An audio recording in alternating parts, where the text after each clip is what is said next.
And those kind of moments, like when I got signed by David Hay, I'll be honest, I think that's when my ME slowly just went away, because I was in a room full of amazing, inspirational, talented, ambitious people, and the energy just lifted my energy. And what that showed me was, actually, I can conquer this. When you have an illness, it's not for life. You can heal yourself from within, and that's what I managed to do.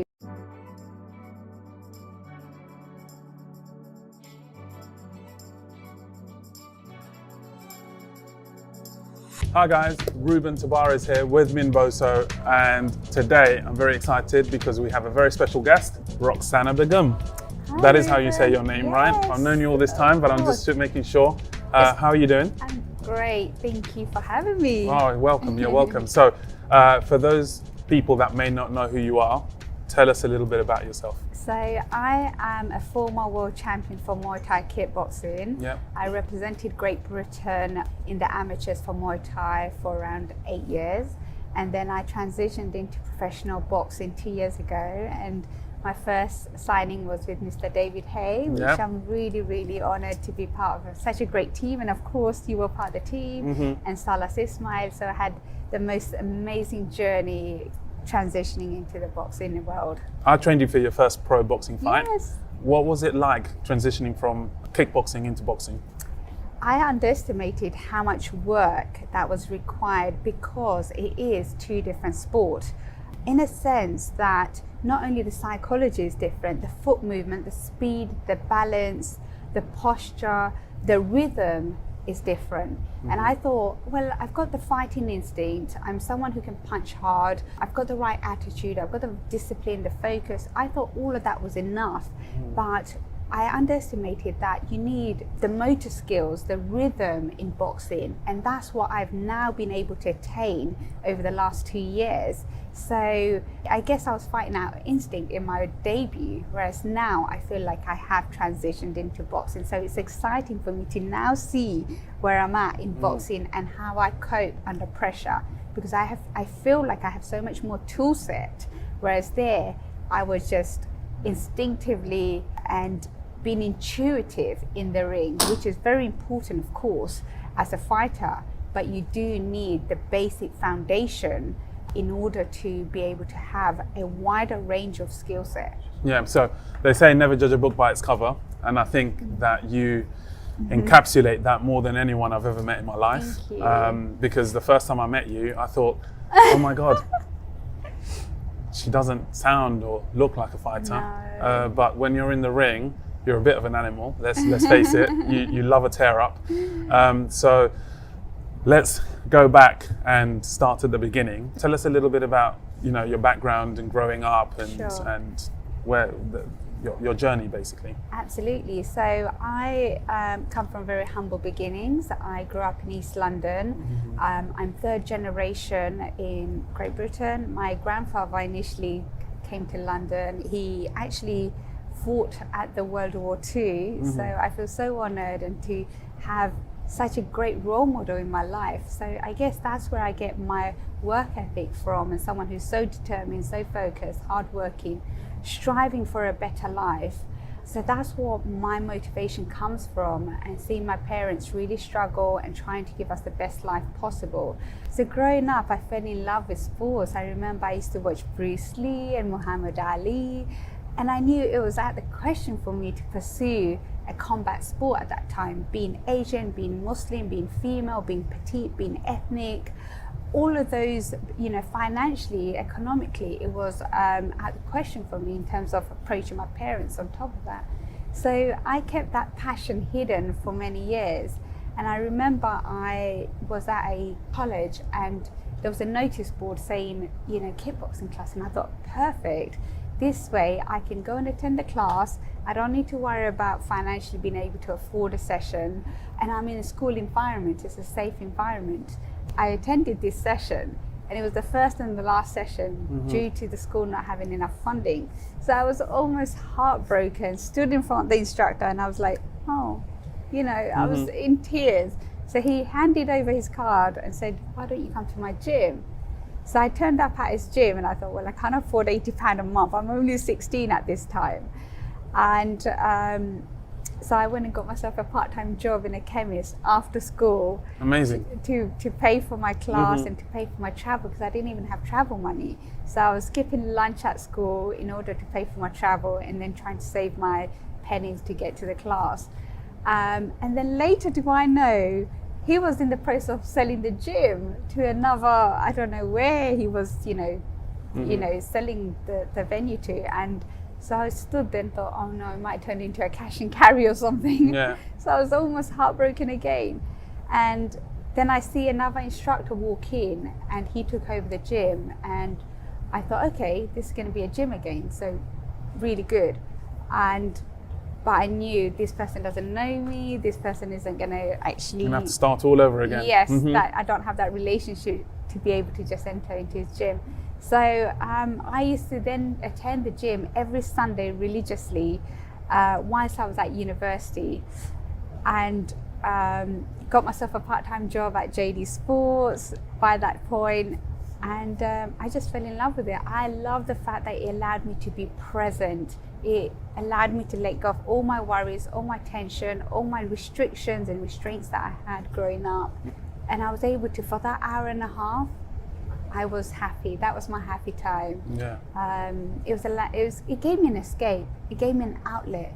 So I felt that sport played a huge part in me becoming who I am. It gave me composure. It gave me calmness and being able to apply myself at university and at home, because it took me away from all these negative outputs in life. So at that time you were about 16. I know that you were in an arranged marriage. Tell us a little bit about, because for some people that's like so out there. Yeah. Like they can't imagine the whole process and not being able to find someone like that person, fall in love, and then if they want to marry them, to be kind of forced into that situation. So how does that all... I guess by looking at me now, I'm so much more confident. I've come into myself now. Whereas growing up, I was very timid, I was shy. I did everything my parents wanted me to do because that was my upbringing, that was my roots, that's all I knew at the time. And I attended university, I kept my head down. I trained in secret for 5 years because I was so afraid that my parents would take that away from me, that little bit of happiness that I had. So I never lied to them, but I just didn't reveal exactly what I was doing. So after I graduated from university, so I did architecture at university, graduated, and my parents wanted me to get married at that point. For a Bangladeshi female, that's the age, you're meant to be married, have children, start working. So I followed the traditional route, got married, and I went through severe depression, panic attacks. Yeah, it was really hard because it was a culture shock. There was so many, because I wasn't just married to the person that I was married to. I was married to the whole family. Yeah, of course. I was living with my in-laws, my father-in-law who had kidney failure, so he was very unhappy. My mother-in-law, the sister-in-laws, and I felt almost bullied and overwhelmed with the setting, and I didn't have that connection at that point with my family to be able to speak to them and say I'm really unhappy. And when I did, no one really heard me. No one understood what was going on behind closed doors. I was really isolated, and I tried to be strong. Sorry. It's okay, don't worry, Rox. Do you need a minute?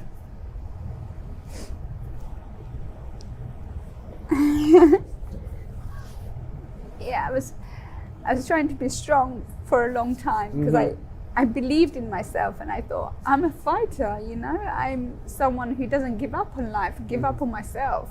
So I continued to try and please everyone around me, but the expectations were unrealistic because I was caught between two worlds.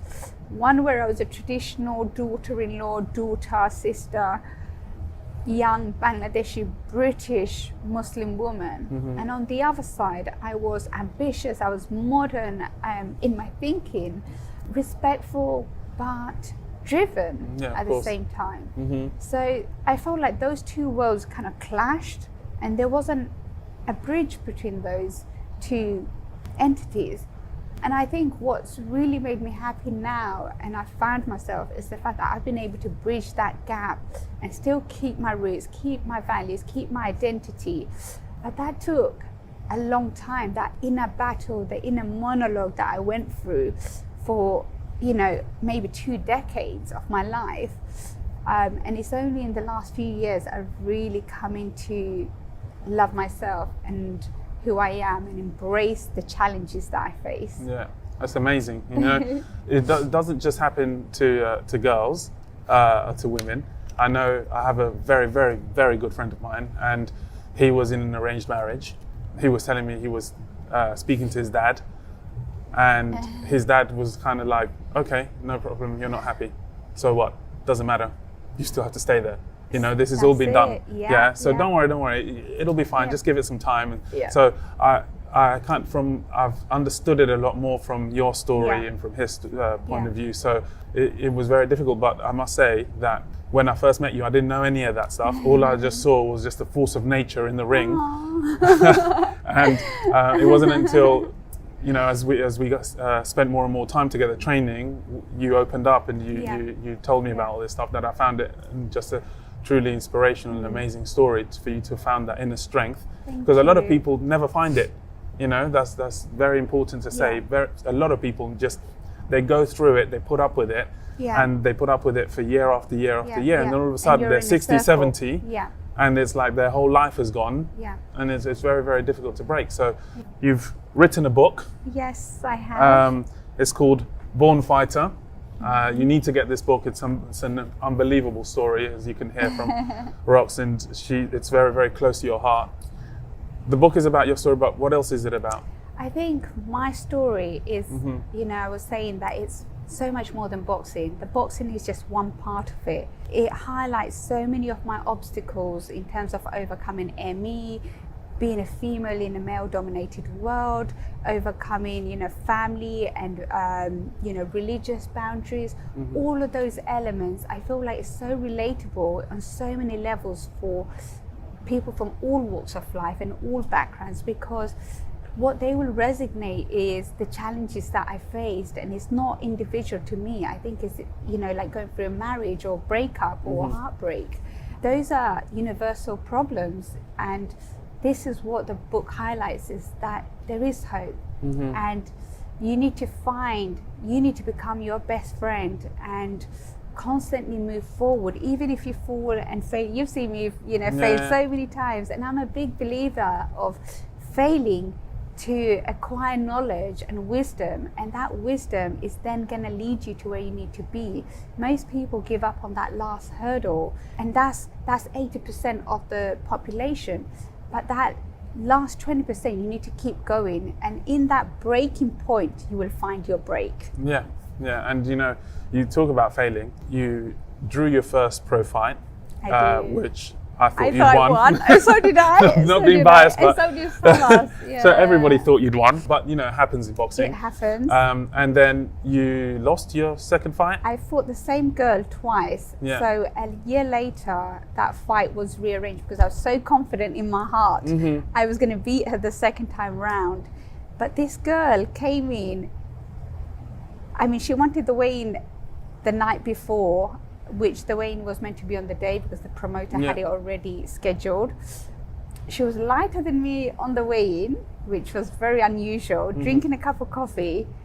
And then when we jumped in that ring, she was like, oh my God, a beast, like she was huge. much bigger. And then, I remember the power, the way she fought the first time round. So I knew what to expect. I expected her to improve, but not to the extent that she did, in a sense that she was almost like a zombie in that ring. Yeah. Like every time I punched her, the first time I punched her in the first fight, you rocked her. I thought I was going to knock her out. This time I was so much stronger, and I believed in myself. This time she didn't even blink. And I know when I hit the boys in the ring, they blink. I was in Vegas sparring, and I remember one of the boys that I was sparring with, he used to end up with a nosebleed, and his father said, no, it's no problem, keep going because you've got to fight. So I knew I was hurting the boys who were trained from like the age of 4. So when I came in and I jumped in the ring with her, I just find it very unusual that something that I've never encountered in my life before, for someone not to even blink. Yeah. That kind of threw me off in the first 2 rounds, and I got injured in the first 30 seconds. She elbowed me right in the eye. So I was fighting with one eye. So again, I couldn't gauge my distance. I was like, where is she? Is she closer than what she is, or is she further? It was a learning curve for me, most definitely. And these things exactly, we've spoken about this, it happens in boxing. Yeah. So I think I'm only going to grow from this, and I'm prepared for anything now. Yeah, that and can absolutely. Take place. And what a lot of people don't understand about boxing is that's why there's amateur boxing. Yes. So that you learn Yes. whilst you're an amateur. Yes. So that when you get into the pro ranks, Yeah. you don't make the same mistakes. You haven't Sure. had that luxury. No. And you can tell that, for example, the other day, Dillian White fought Alexander Povetkin. Yeah. Dillian hasn't had the great amateur pedigree that Alexander Povetkin has. Yeah. Alexander It's just Povetkin was experience. Olympic champion, and he's had so it's just that experience. So credit to Dillian, he gets in the ring with the best fighters on the planet who've got a lot more experience, and he's learning on the go. He's learning. And so he'll make a mistake here or there, but he always gets up and comes back stronger. So I think with boxing, obviously you can never tell what happens, and I think what Alexandra did was just that shot, that massive uppercut, and he caught him by surprise, and that just happens. I don't think he did anything wrong as such overall. It was just really good technique from Alexandra Povetkin. And I think this is why the boxing fans love boxing so much, because especially with heavyweight, you never know what's going to happen. Yeah, it's so exciting. So you're learning on the job. I am. And I'm guessing you learn a lot from your spars, because they almost become like amateur fights. Yeah. Obviously, a very, very strong woman, very, very strong woman. How do you, on a day-to-day, cope mentally?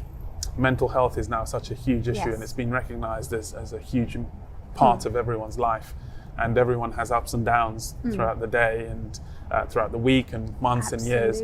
How do you motivate yourself, first of all, on a day-to-day basis, and then how do you cope when you're down? This is a really, really good question, because obviously, as you know, boxing is, I would say, in my opinion, 80% mental. You could win a battle before you've even walked into the ring, or lose a battle, in fact. With yourself. With myself, exactly. You are your biggest opponent and critic, and your biggest enemy at the same time. You can self-destruct yourself.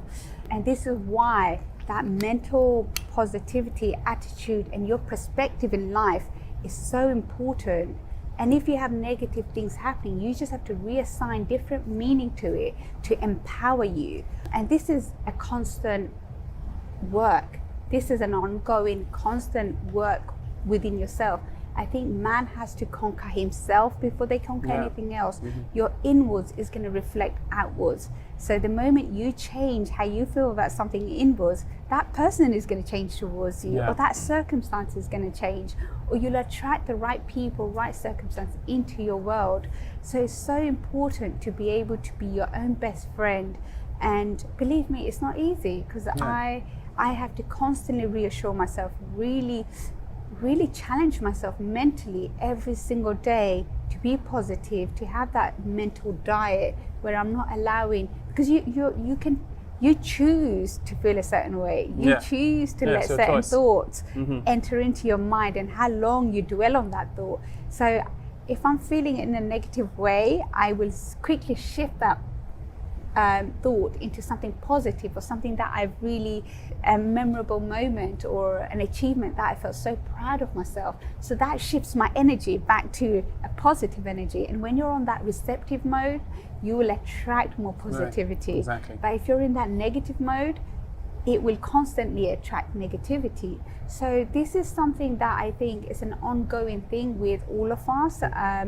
We're not the finished article. We're constantly progressing and evolving, and life is about finding who you are, and situations only reveal to you who you are.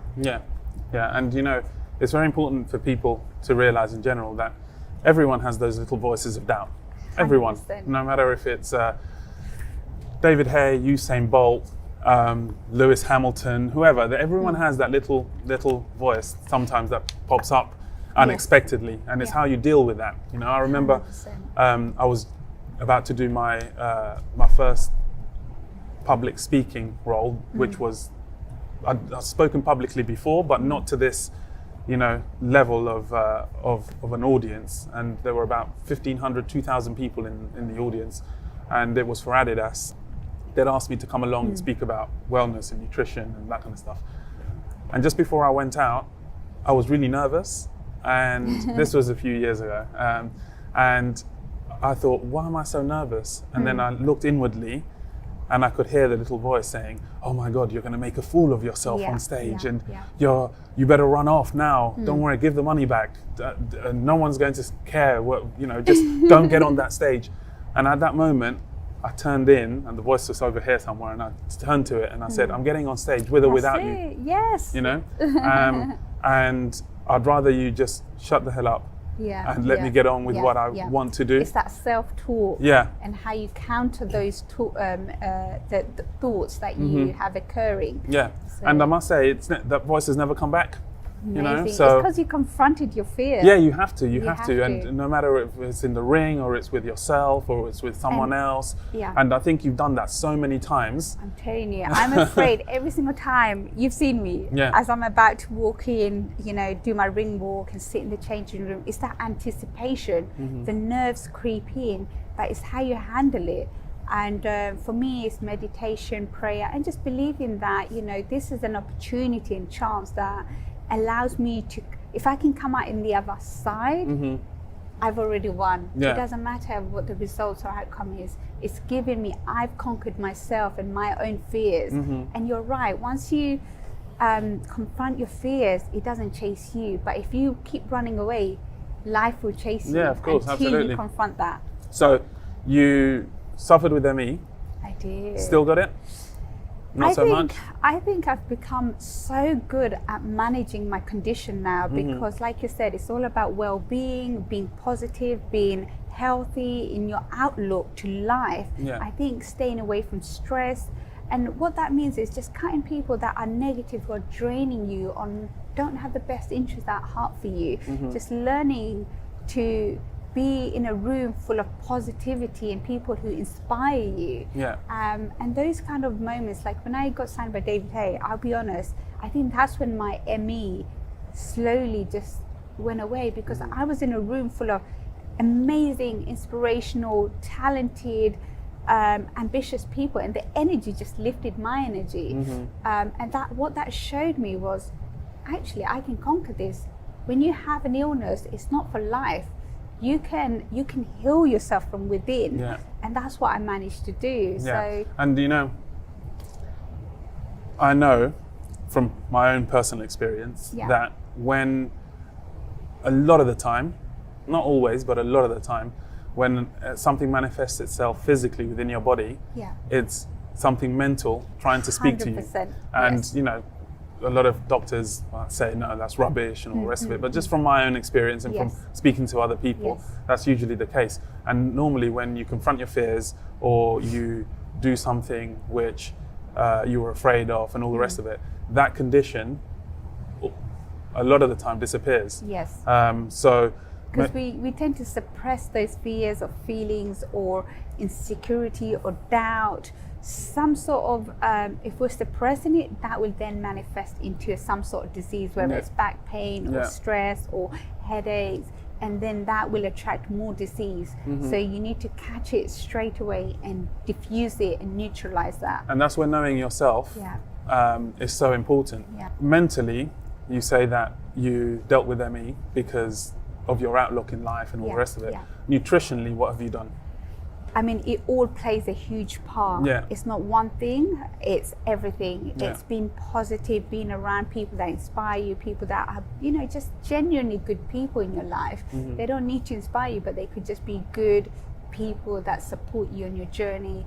Eating well, sleeping, rest, exercising, just having a happy life, like feeling positive about yourself, whether that's going, you know, taking up baking or going for a run. It doesn't matter what you do. It's about how it makes you feel. Yeah. And I've been able to do that through boxing because it mentally stimulates me just as much as it challenges me physically. And that's what I love. It allows me to be present.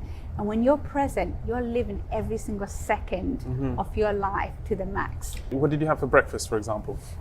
Today I had tea and a naan bread, like just butter and toast. Okay. And is that normally what you have? Do you do that before you go training, or? Usually I'd have like 2 boiled eggs, maybe a little bit of smoked salmon, and maybe 1 toast. Okay. So something that would give me energy, or an omelette, and then after training. So everything's really structured. Yeah, because you have to stay at weight. Yes. So the weight is the biggest thing for me. So I try and stick to my healthy routine. I do have a sweet tooth, as you know, so I love indulging in cakes and chocolates. So I try and limit that, give myself a treat every now and then. And when I make a promise to myself, I will reward myself, because it's nice to show that love to yourself. Yeah, of course. You know, I had a severe sweet tooth. Yeah, I'm not ashamed to admit.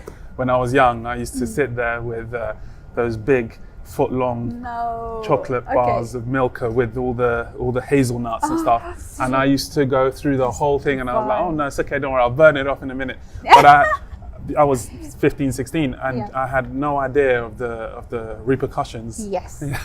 And the inflammation I was causing in my body and stuff. The mood swings. Yeah, exactly. The fatigue but afterwards. now, the other day, because I don't have a sweet tooth anymore, because through nutrition and the things that I know now, I don't have it. I went around to my mum's, and she gave me a coffee with 1 teaspoon of honey, and I couldn't drink it. The sugar was, my body just didn't want it. No. You know, so you can reverse it. Absolutely. But like you say, once in a while, just do whatever makes you happy. So if you feel like having a chocolate cake or whatever, just have it. I agree. Because for me, I've been on this strict routine for like 10 years of my life, because I was fighting doing Muay Thai.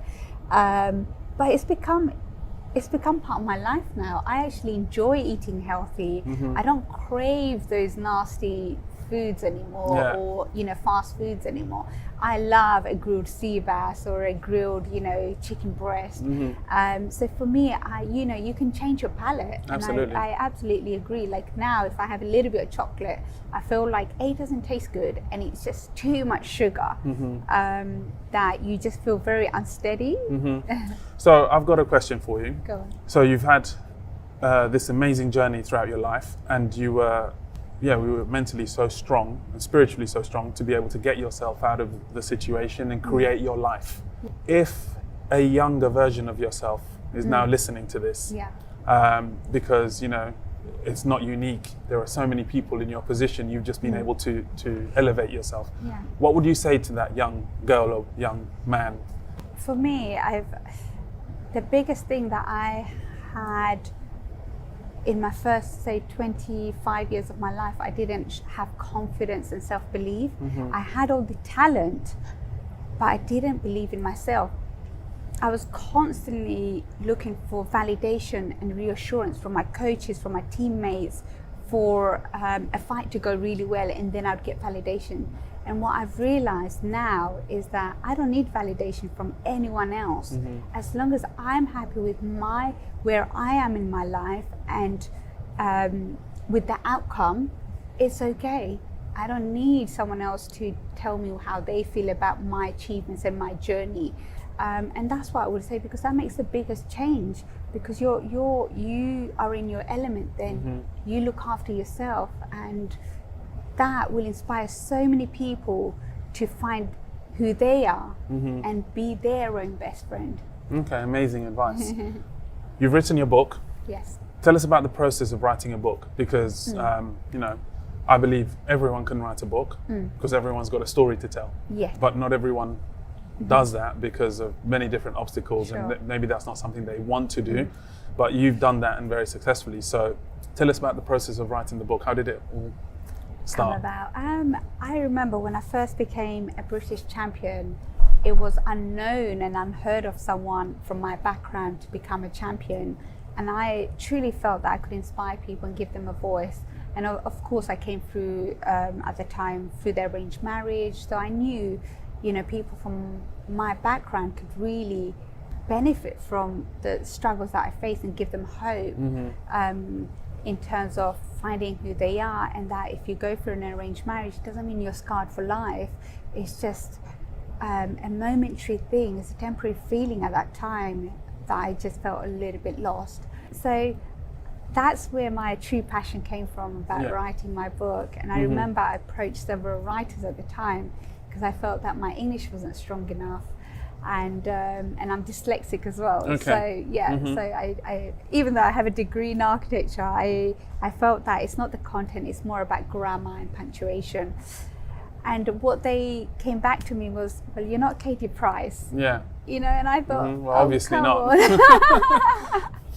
So I don't have a profile like Katie Price. I don't have a TV documentary married to Peter Andre at the time. So I kept getting rejected. And I still believed in my story because I knew it wasn't about, me writing a book. It was about sharing my story to empower women from all backgrounds, all walks of life. And I achieved something that no one had done at that time. So I really wanted to inspire people. So I kept pursuing my dream. And then later on, of course, I became world champion in 2016. And the book was still at the back of my head. So I approached a few more people. And again, nothing really came out of it. And eventually, I guess I found the right fit. I approached Sarah Shepherd, who was my ghostwriter, and she said, yes, she'll be on board. Her agent approached a couple of publishing houses, and again, we got rejected 5 times. Yeah. And I said to myself, one day, and I remember specifically, vividly, that day, there was no trains, there was a strike going on, and I said, I'm going to walk into Sarah's office, and I'm going to say to her, that let's just do it ourselves. I'll back the finance and she can help me write it. So I actually walked into Covent Garden to her office that day. It took me like 2 hours, and sat with her, had a cup of coffee, and I said, Sarah, I'm happy to do this. And because I believe that much that it should be out there. It should be a story that needs to be told. And she said to me, Ruqsana, okay, let's try one more person. And then she approached a different agent who went back to Simon & Schuster, who were our initial publishing house, and they accepted our story. It was Amazing. a different pitch. And I guess the way it was told, perhaps, was that it's not just the fact that I'm a sportswoman. I'm a woman. I'm a daughter. I've overcome so many of these obstacles that many people face, and they need a little bit of guidance or words of wisdom. And I was able to share that through my story. Amazing. And I don't know if you've heard about J.K. Rowling. Oh yes, she got rejected. She got 13 rejected. times. I don't know how many times, and then it only took for someone to read her book and go, oh yeah, this is amazing, and the rest is history. So should never give up. This is why I truly believe when you have a vision, people around you may not always see it at that present time, such as someone like Muhammad Ali or even Einstein. They were seen at a certain stage in their life, they were seen as a little bit eccentric, a little bit crazy. But later on, we look at these people as inspirational role models and inspirational figures, and they were so ahead of their time in their thinking and in their concepts and ideas and ideologies that we get to appreciate today. So you should never be afraid of having a vision that might be a little bit out there, and that people may not be able to accept it and see your vision at the time. Exactly. So being a boxer is hard because you have to work, especially when people see the boxers making millions. They don't understand the journey to get there. It's kind of like similar to journeys for footballers, I guess, where they're poor, they have nothing to eat for many years, and then all of a sudden they make it, but they still are not getting paid well. And it's not until... But it's only selected few that really get that limelight. Yeah, and then also, eventually, if they're good enough and they stay injury-free for long enough, they get a good contract, and then the rest is history. Same with boxers. There's only money right at the top, especially if you've got a belt. Then you're okay. So you survive from working and also Yeah. sponsorships. So Yeah. with sponsorships, tell us a little bit about what that's like. I mean, it's been a long journey, and when you spoke about injuries, straight away I remembered, I fractured my leg, I tore my rotator cuff, I broke my ribs twice, and this was all in Thai boxing. Boxing suffered a number of concussions, so it's really difficult and challenging to be a sports person and then to work and perform at a peak level. So sponsorship is essential part of you getting to your destination, and that really plays a huge part in your mental attitude, just to be able to relax and not worry about the other aspects of your life and just focus on what is at hand in your goal. So yeah, it's been a challenging journey. I mean, I was really, I'll tell you a story. I went to Vegas through my own backing because I believed in myself. And I was thinking, oh no, there's no fight lined up for me. And I was about to come back to London, and I sat there and I was just praying to God, and I was saying, God, I need this because I need to finance another camp in order to generate momentum for another fight now. And I sat there and I cried because I was so heartbroken that journey's come to an end and I haven't been able to acquire a fight. And I remember Salah said to me, go home and pray. And I did that. I kneeled down. And the next morning, I got a call from my agent saying, Ruqsana, Adidas loves you. They want to do something with you. And I thought, thank you, God. So I was already in the running for a casting. So I came back to London, and they did their homework. They said, Ruqsana, we absolutely love you. You go hand in hand with our values. And to me, that was one of the highest moments of my life, that someone else aligned their values with mine. Yeah. And I was truly, truly, thankful and humble and blessed to be able to have such a big brand as Adidas working with me. And that, honestly, that trip, doing a campaign for them, then enabled me to be able to reinvest in my training. Yeah, absolutely. But those kind of opportunities don't come every day. I was so fortunate at that moment that, we aligned ourselves together.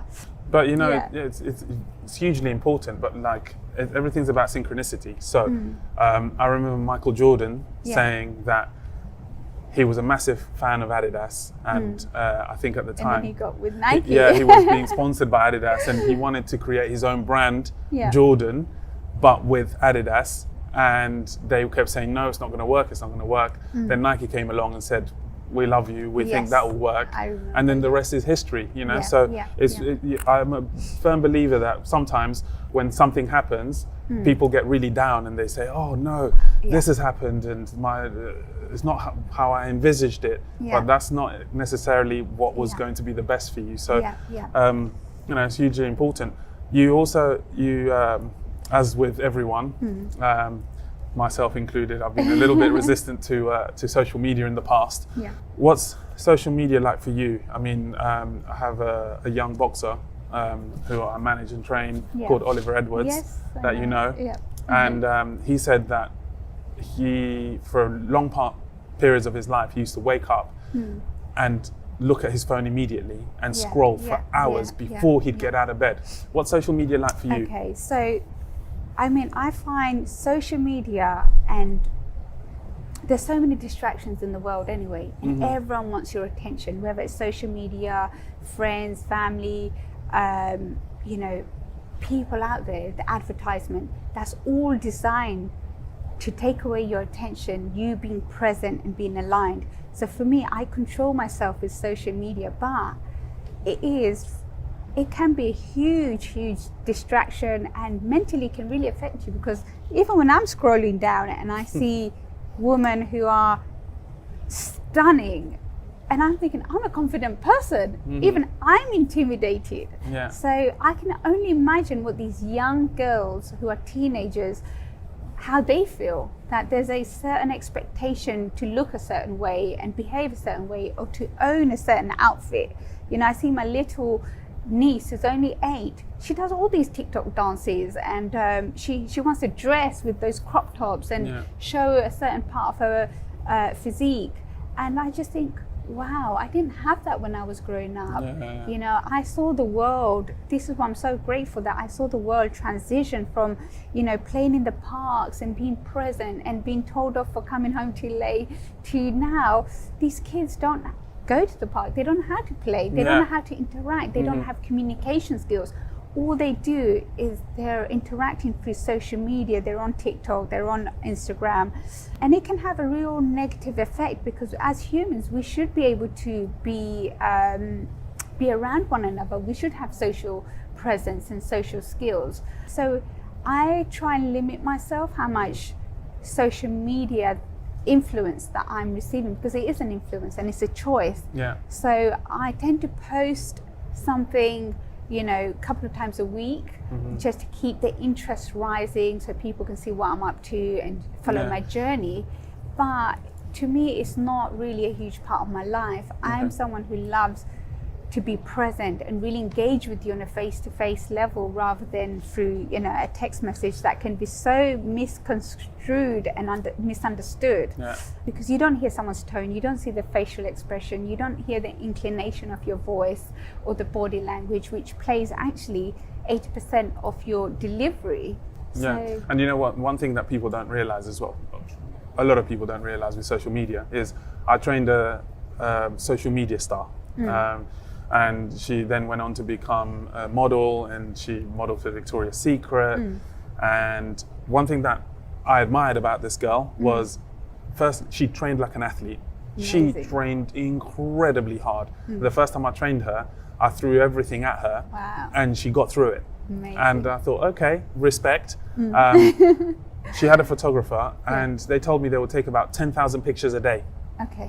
And out of those 10,000 pictures, they would pick one picture, and then they'd have to airbrush it and make it look amazing. And that's what went into behind the scenes, her social media. So when you look at her, credit, she looks exactly like she does in about 99% as she does in real life. She looks in pictures, but she works incredibly hard. So she was working like 8 hours, 10 hours a day on that.